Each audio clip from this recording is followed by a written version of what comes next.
السلام عليكم ورحمة الله وبركاته. ازيكم يا حضرات؟ عاملين ايه؟ فيديو جديد من قناتكم لفة في مصر.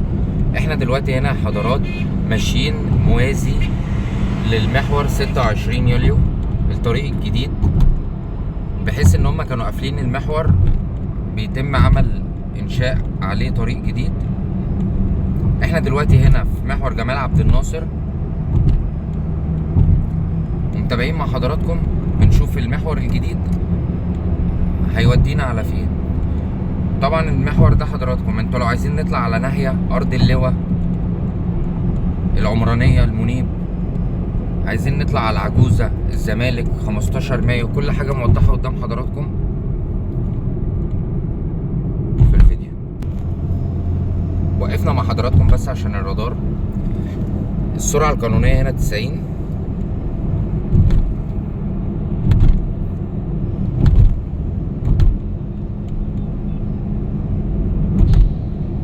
النزلة اللي جاية قدام حضراتكم دي نزلة البراجيل،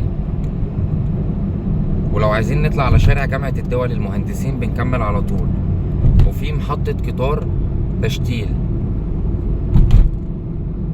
بص هنا ده حضراتكم جراج سعيد مصر، هنا محطة البراجيل، وهنا ده جراج محطات سعيد مصر.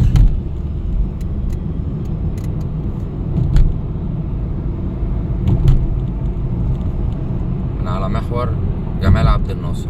احنا دلوقتي يا حضرات لو عايزين نطلع على امبابة، المنيرة، بنكمل على طول مدينة الامل.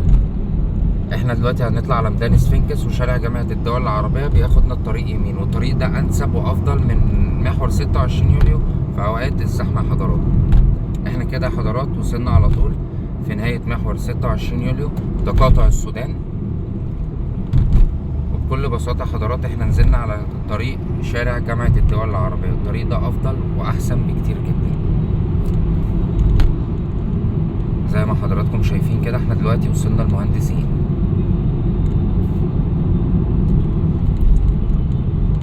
شارع جامعة الدول العربية.